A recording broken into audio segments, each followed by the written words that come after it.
इसमें हम आपको कल हमने आपको इस संबंध में जनसंचार माध्यम के अंतर्गत ये आपको सभी हमने बताया। इसमें अब हम आपको जनसंचार माध्यमों के लिए लेखन के विषय में पूर्ण रूप से जानकारी देंगे। और हमने कल आपको क्या क्या बताया इस संबंध में देखते हैं, और फिर इसके अलावा हम आपको कल बताएंगे। ये आज इतना हुआ, और अब हम आपको आगे के विषय में बताते हैं। इसमें आज हम आपको जनसंचार माध्यम के अंतर्गत जनसंचार माध्यमों के लिए लेखन के विषय में बात करेंगे। तो यहाँ पर जनसंचार माध्यमों के लिए लेखन, इसमें जनसंचार माध्यमों के लिए लेखन,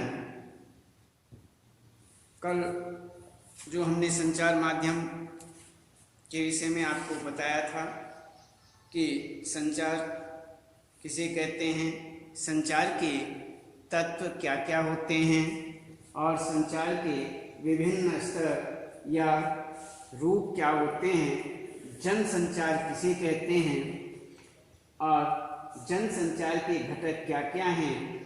इसमें प्रक्रिया के घटक संघटक और आधुनिक जनसंचार के माध्यम यहाँ पर या परंपरागत माध्यम क्या होता है। तो जनसंचार के माध्यम के अंतर्गत यहाँ पर हमने आधुनिक एवं विशिष्ट माध्यम, डाकतार प्रणाली, अन्य प्रिंट या मुद्रित माध्यम, मुद्रित माध्यम का महत्व एवं विशेषताएं, ये आपको हमने इसमें बताया। इलेक्ट्रॉनिक माध्यम के अंतर्गत क्या क्या आता है, रेडियो या रेडियो की विशेषताएं क्या क्या होती हैं, क्या महत्व होता है, टेलीविज़न किसे कहते हैं, टेलीविज़न का क्या महत्व है। तो टेलीविज़न पर प्रसारित खबरों के विभिन्न क्या क्या चरण होते हैं, ये जैसे फ्लैश या breaking news, dry anchor, form anchor, visual anchor, byte, live anchor, package, और इसी प्रकार से टेलीविज़न की विशेषताएं, सिनेमा, इंटरनेट की विशेषताएं, इंटरनेट, पत्रकारिता, हिंदी नेट पत्रकारिता, और समाचार माध्यमों का कार्य एवं महत्व, ये हमने आपको बताया। और इसके बाद अब हम आपको जो बता रहे हैं वो जनसंचार माध्यमों के लिए लेखन के विषय में। तो जनसंचार माध्यमों के लिए लेखन सृजनात्मक लेखन की तरह ही होता है। अंतर केवल इतना है कि इसमें माध्यम विशेष की मांग तथा उसके पाठक, श्रोता अथवा दर्शक वर्ग का ध्यान रखा जाता है। और जनसंचार माध्यमों के लिए लेखन बहुत सी विधाओं में किया जा सकता है, बहुत सी विधाओं में किया जा सकता है। जनसंचार की कुछ प्रमुख विधाएं इस प्रकार है। समाचार रिपोर्ट, जैसे जनसंचार की कुछ प्रमुख विधाएं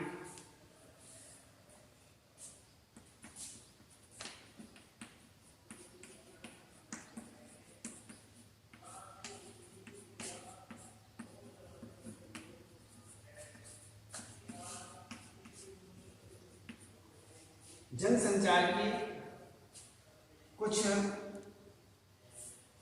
प्रमुख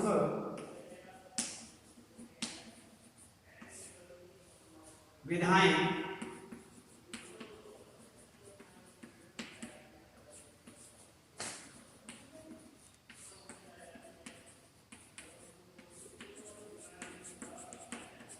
इस प्रकार से हैं और इसमें जैसे समाचार रिपोर्ट,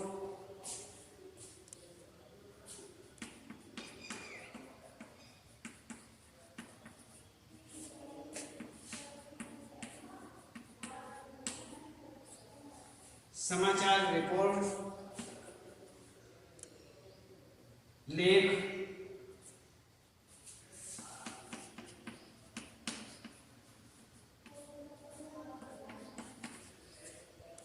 परिचर्चा,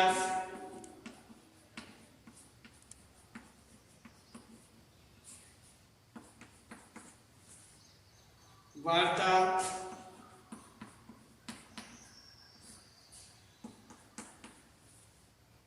कहानी,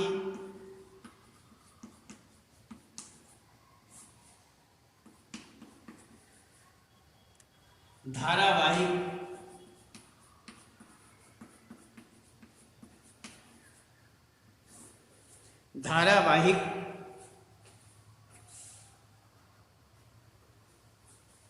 और फीचर,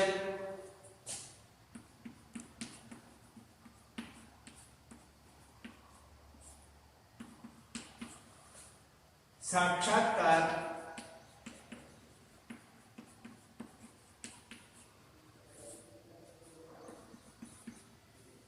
विज्ञापन,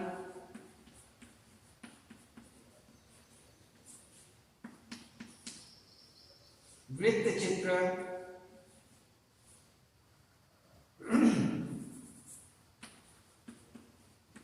विज्ञापन, नाटक, वृत्त चित्र, आलेख,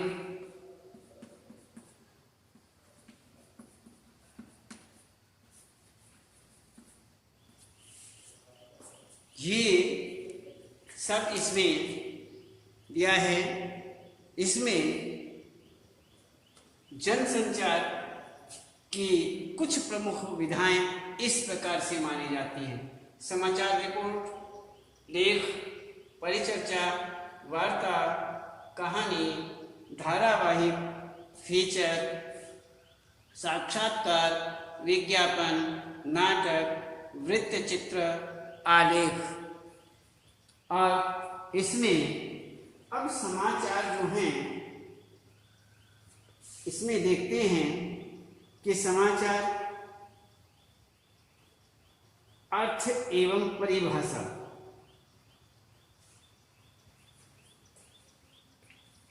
समाचार ये हुआ, इसमें अब हम देखते हैं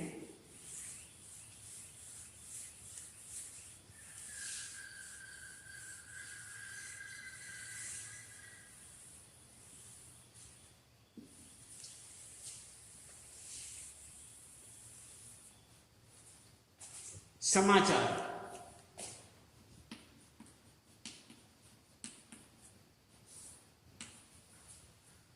अर्थ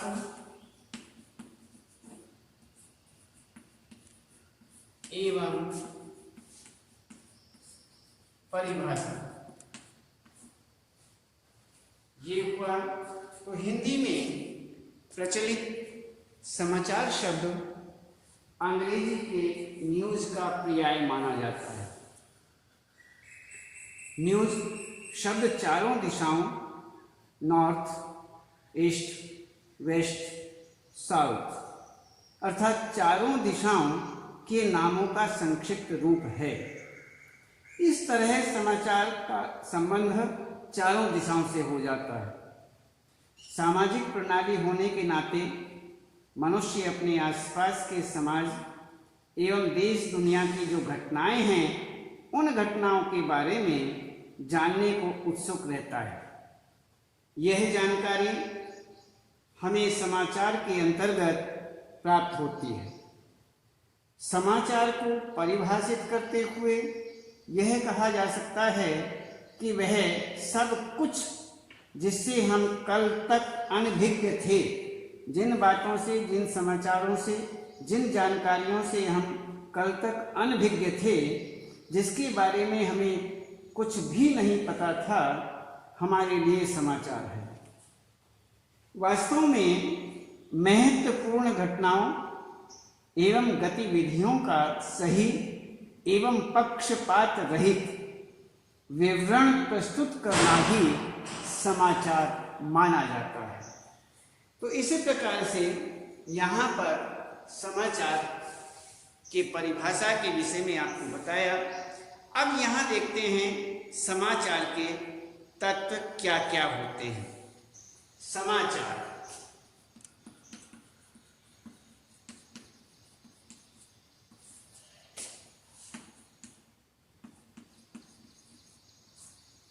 समाचार के तत्व, समाचार के तत्व निम्नलिखित हैं।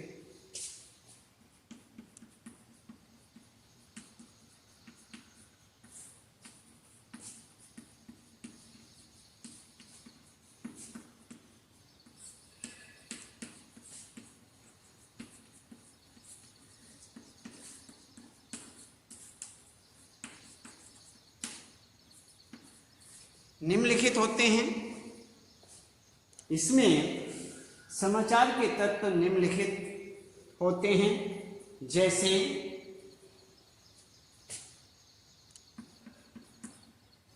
नवीनता,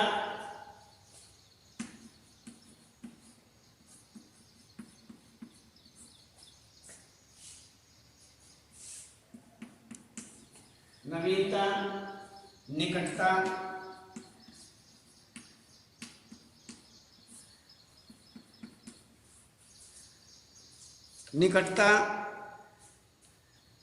प्रभाव,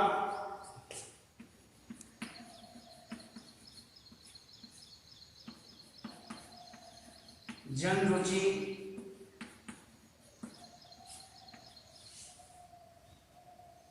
टकराव या संघर्ष,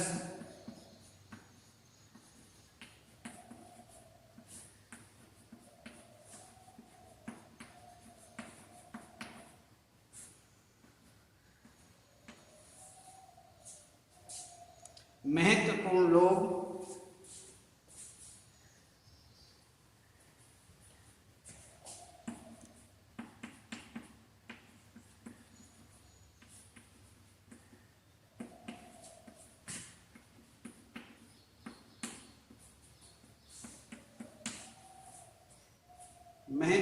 लोग, उपयोगी जानकारियां,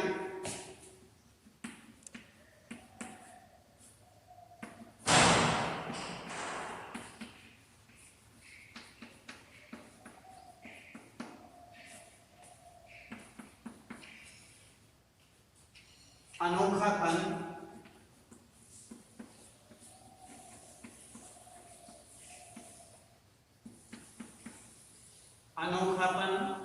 पाठक वर्ग,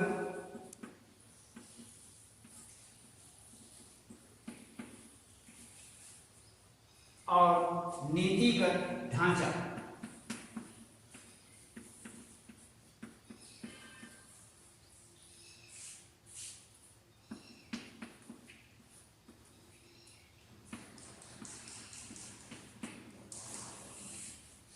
नीतिगत ढांचा, ये समाचार अर्थ एवं परिभाषा। हमने आपको बताया समाचार का अर्थ क्या है और उसकी परिभाषा क्या है। समाचार के तत्व बताए जाते हैं कि समाचार के तत्व निम्न हैं: नवीनता, निकटता, प्रभाव, जनरुचि, टकराव या संघर्ष, महत्वपूर्ण, उपयोगी जानकारियां, अनोखापन, पाठक वर्ग, नीतिगत ढांचा। ये इसमें कुछ समाचार के तत्व माने जाते हैं। अब हम देखते हैं समाचार लेखन। तो समाचार लेखन के विषय में जानते हैं कि किस प्रकार से होता है।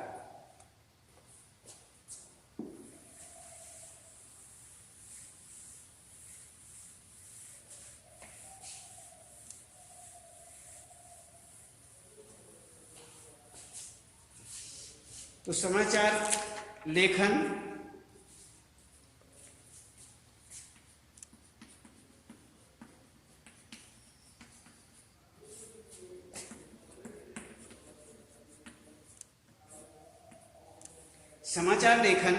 समाचार लेखन एक विशिष्ट कला है। समाचार सूचनात्मक एवं तथ्यात्मक होते हैं, तथ्य से परिपूर्ण होते हैं, क्योंकि इनका सीधा संबंध जनमत से माना जाता है। इसलिए इनकी प्रस्तुति का ढंग अत्यंत महत्वपूर्ण होता है। समाचार लेखन समाचारों को लिखकर प्रस्तुत करने का ढंग है। समाचार लेखन क्या है कि समाचारों को प्रस्तुत करने का ढंग क्या होना चाहिए, इसी को हम लेखन कहते हैं। तो यहाँ पर समाचार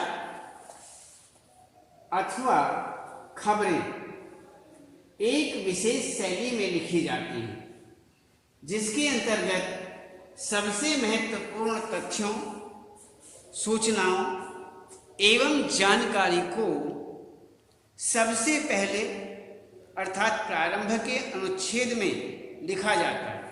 जो विशेष हैं, जो महत्वपूर्ण तथ्य हैं, महत्वपूर्ण बातें हैं, उनको सबसे पहले लिखा जाता है। पहले अंश में लिखा जाता है, पहले अनुच्छेद में लिखा जाता है। सबसे पहले हम किसे लिखते हैं? जो विशेष है, जो महत्वपूर्ण है, जो खास है, उसे हम सबसे पहले लिखते हैं। ये सबसे पहले ग्राफ में आता है, पैराग्राफ सबसे पहला वही बनता है। तो इस प्रकार से प्रथम पैराग्राफ में दी जा रही जानकारी को इंट्रो या मुखड़ा कहा जाता है। जो सबसे पहले पैराग्राफ अनुच्छेद में बात कही जाती है, समाचार दिया जाता है, लिखा जाता है, उसे क्या कहते हैं? इंट्रो या मुखड़ा कहा जाता है। इस बात का हमें विशेष रूप से ध्यान रखना चाहिए।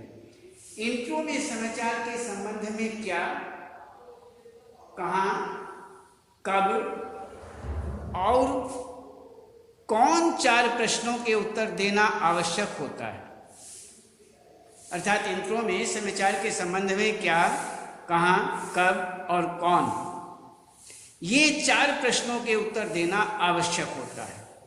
उसके बाद दूसरे पैराग्राफ में कम महत्वपूर्ण जानकारी, उससे कम जानकारी, सूचना या तथ्यों को बताया जाता है। इसे बॉडी या समाचार का क्लेवर कहते हैं। क्लेवर कहा जाता है, बॉडी या समाचार का क्लेवर कहा जाता है।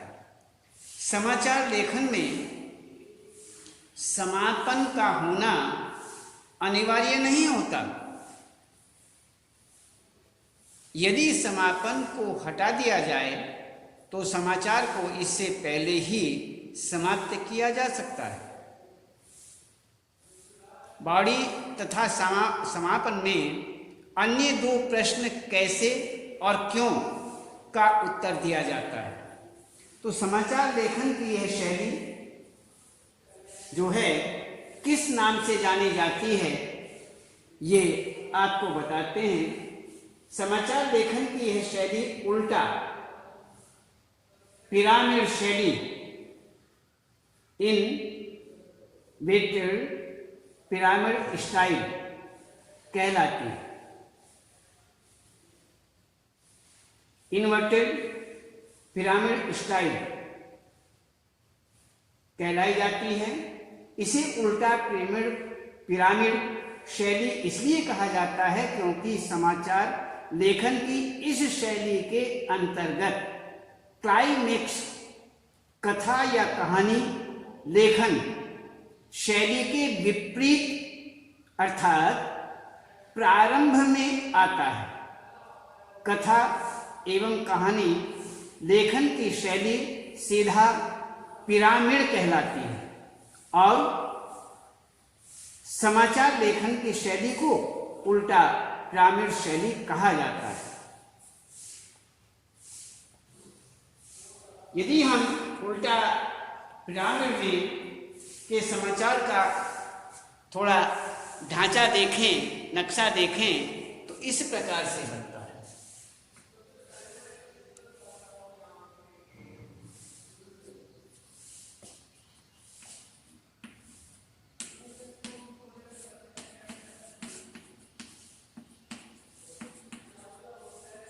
उल्टा ग्रामीण में समाचार का ढांचा।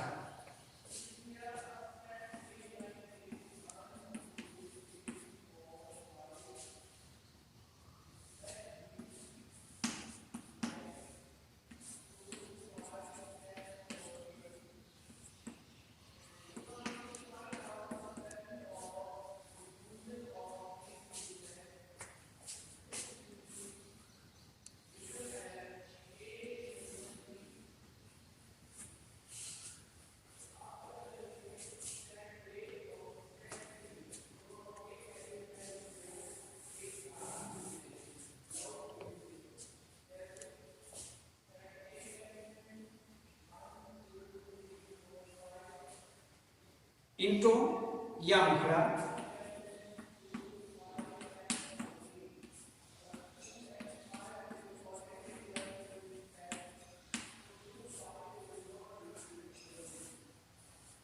दूसरा बॉडी,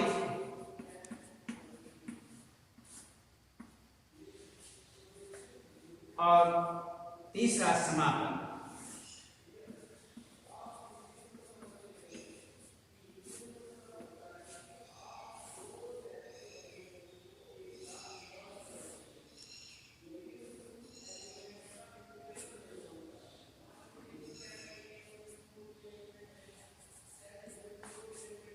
ये हमारा इसमें थोड़ा ढांचा बनता है। इंट्रो, ग्रामीण, इंट्रो या मुखड़ा, बॉडी और समापन। तो समाचार लेखन के प्रकार। अब हम समाचार लेखन के प्रकार देखते हैं।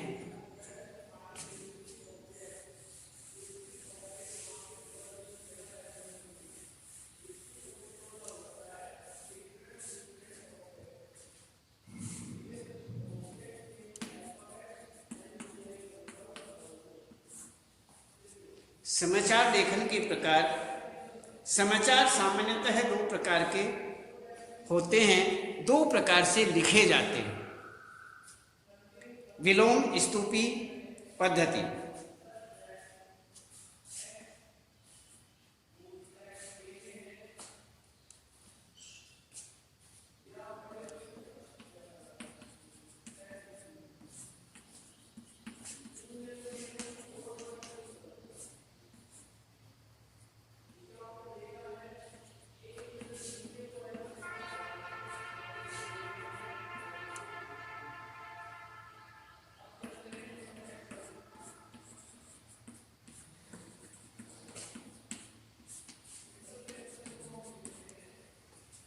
दो प्रकार से लिखा जाता है, विलोम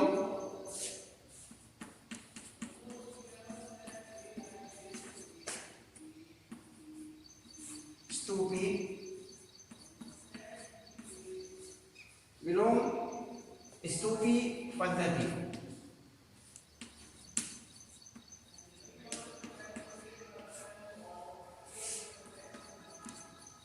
दूसरा ऊर्ध्व स्तूपी पद्धति।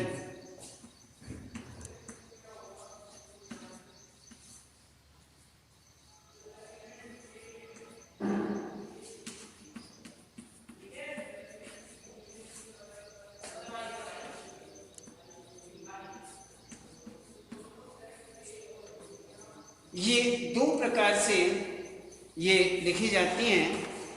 इसका थोड़ा हम विलोम और ऊर्ध्व का आपको ढांचा बताते हैं कि किस प्रकार का ढांचा बनता है, और फिर आगे बताएंगे।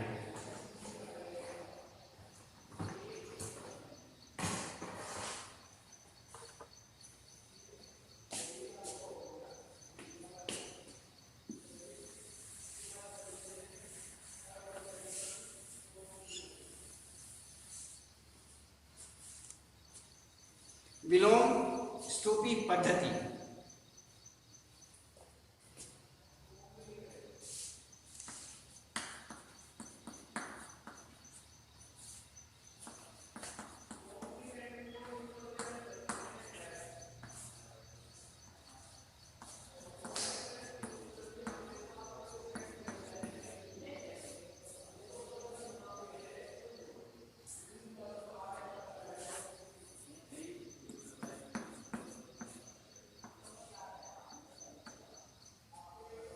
पद्धति में हम देखते हैं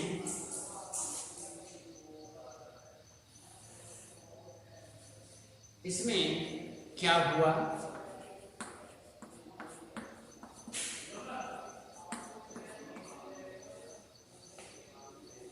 कहाँ हुआ,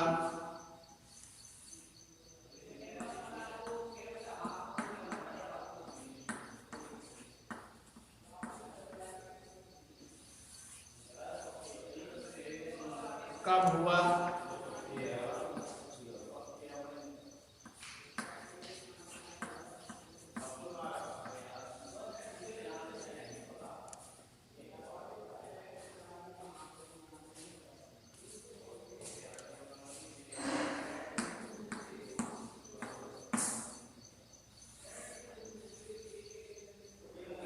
कैसे हुआ,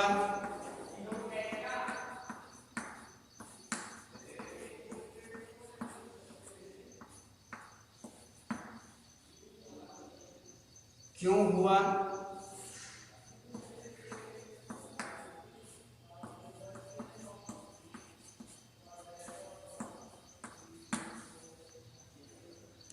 कौन से तत्व कारक थे,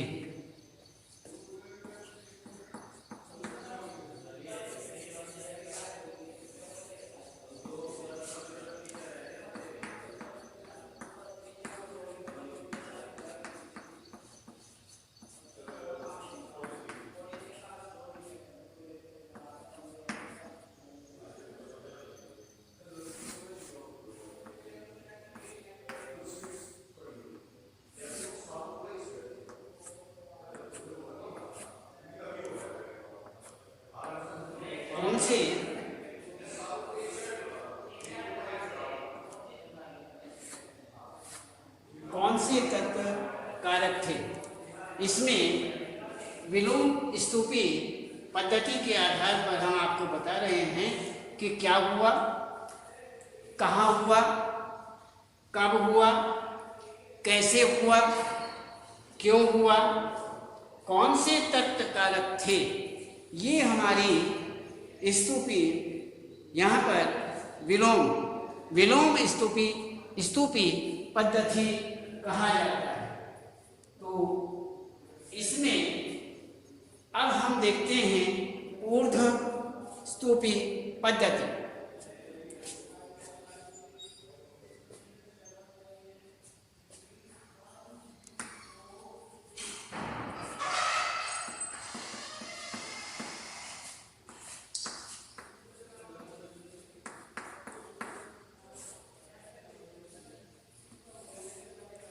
इसमें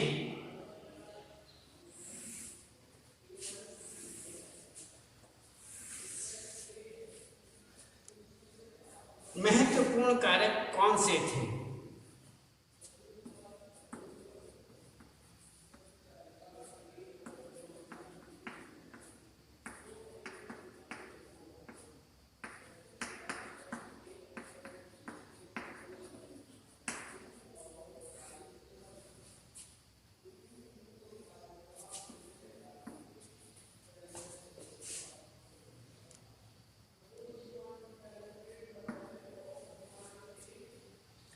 दूसरा बताते कहाँ हुआ।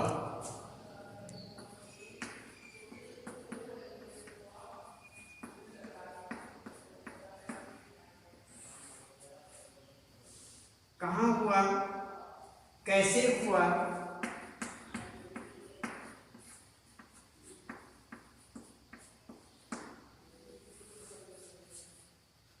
कैसे हुआ, कब हुआ,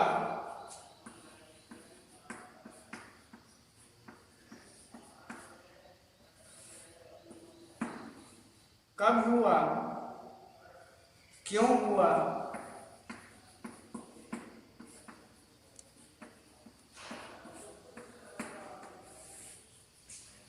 क्यों हुआ, और चरमोत्कर्ष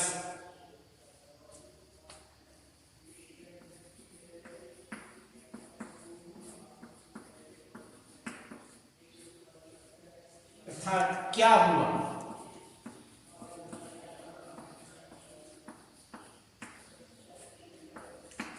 ये पूर्ण रूप से ये देखा जाता है कि इसमें ये बताते हैं विलोम स्तूपी पद्धति क्या हुआ, कहाँ हुआ, कब हुआ, कैसे हुआ, क्यों हुआ, कौन से तत्व कारक थे। अब इसका ऊर्ध्व स्तूपी पद्धति के अंतर्गत यदि हम देखते हैं, इसमें बताया जाता है महत्वपूर्ण कारक कौन से थे। जो महत्वपूर्ण कारक थे वे कौन से थे, कहाँ हुआ, कैसे हुआ, कब हुआ, क्यों हुआ, चरमोत्कर्ष अर्थात इसके अंतर्गत क्या हुआ। तो ये सारे के सारे विलोम स्तूपी पद्धति, इस पद्धति में समाचार लिखते हुए उसका चरमोत्कर्ष प्रारंभ में दिया जाता है तथा घटनाक्रम की व्याख्या करते हुए यहाँ पर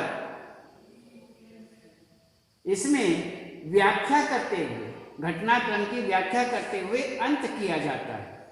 और ऊर्ध्व स्तूपी पद्धति में प्रायः समाचार विलोम स्तूपी पद्धति के अनुसार ही लिखे जाते हैं, क्योंकि ऊर्ध्व स्तूपी पद्धति में कम महत्वपूर्ण से सर्वाधिक महत्वपूर्ण के क्रम में तथ्यों का संकेत किया जाता है। क्योंकि पाठक घटना के बारे में शीघ्र सूचना प्राप्त करना चाहता है, इसलिए वह पूरे ब्यौरे को पढ़ने में रुचि नहीं लेता है। इस प्रकार से यहाँ पर ये विलोम स्तूपी पद्धति और ऊर्ध्व स्तूपी पद्धति हमने आपको बताई, और इससे आगे हम आपको कल बताएंगे।